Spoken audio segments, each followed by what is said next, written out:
like for me, it's a really good cinema therapy for those who deny themselves, you know, for those who close themselves, like Leo, because for me, he was like afraid of this love.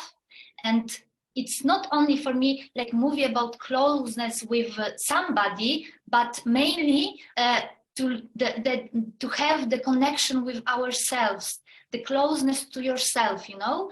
I don't know if you hear me right, but and this hero, you know, Leo, can be for me like her character from The Power of the Dog, you know, the Jane Campion movie.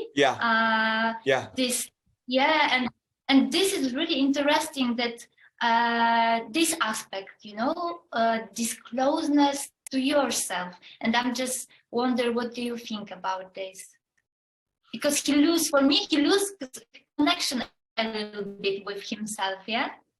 Yeah. Well, you know, I one of the images that was really that I go back to every time is like this image of a flock of blackbirds all flying in the same direction. Because for me, it's an image that haunts my dreams a lot of the times. And I think it is because I have felt like one of those birds for a long time. And I think that we are many people that when we're young, so often we want to belong to many rather than to one. And we want to fly in the direction that others fly in, and we want to be a part of something.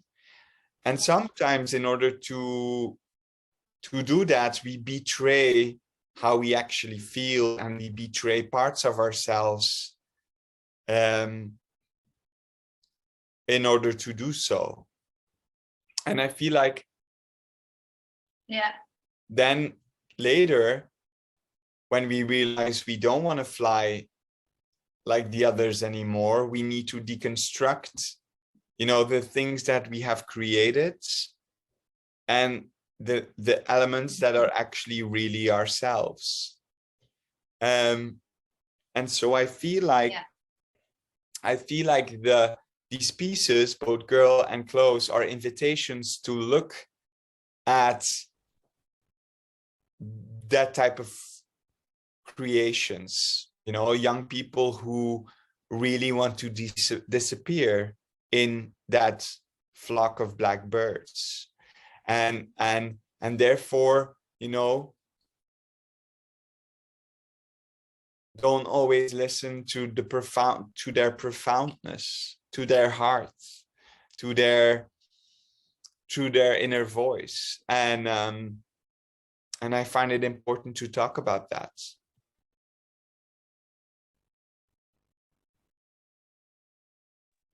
And what do you think is like important in this way, you know, because it's also about containing these two forces, being tender, you know, and being strong, barbarian a little bit, yeah?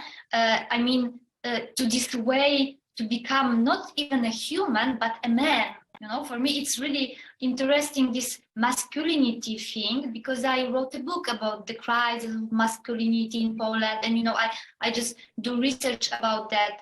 And it's really, really difficult because these forces are in conflict, you know? Yes. You mean the tenderness and the harshness? Yeah. Or not, maybe not, you think not? Well, I think that masculinity and virility are too often seen as one and the same thing. I think when we listen to 13-year-old boys speak, that they speak and they remind us of their desire of intimacy, connection, love, tenderness. It's only when they go through puberty that it seems that they transform that language, that they don't dare to speak with that language anymore, that they deprive themselves of that language, or actually we deprive them of it. And so for me, it's not about, I mean, it's not about not being allowed to perform a sort of strength or emotion, or I think there's beauty in gender as something performative. I just think that we deprive so many young men of the language of the heart and of this tenderness, not only to the other, but also to the self. And I feel like in this piece, it's really for me about questioning why we do that, questioning why that tenderness is seen as something so exotic in that young friendship between men. It seems like we have to sexualize intimacy between men immediately. We cannot see it as, platonic, boundless love. We just immediately have to think of it as something linked to sexuality. Yeah. So I think it's about, for me, it's about confronting ourselves with this construction of roles and expectations and limits that we have put on the bodies of men. Yeah, it's really beautiful what are speaking about this vulnerability and using this vulnerability because of the age, when you're 16, and these researches were really interesting for me. But I wonder, what do you think about masculinity, you, Lukas? What does it mean for you, this being a man nowadays in your life? And where do you search this model? I don't know, did you find this in the movies? I don't know. What do you think?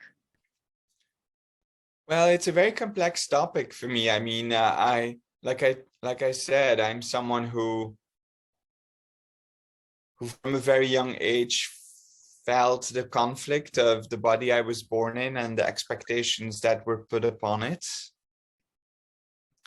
I don't know if I ever really felt a man.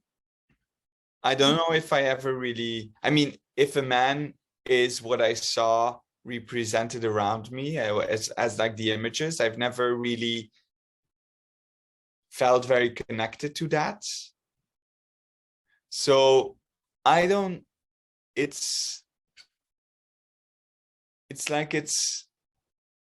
I don't know if I ever really think of it in that way. If I think of my own masculinity, I think of masculinity as a sort of construction of our society. And and then I see what the language or the vocabulary linked to it is. And I just know that in order to be connected to it, I would want that vocabulary to be richer, to be explored, to be broadened. And I feel like that is maybe what I'm here to do, I feel like everyone feels like they have a certain urge or a certain desire, and I feel like that is mine.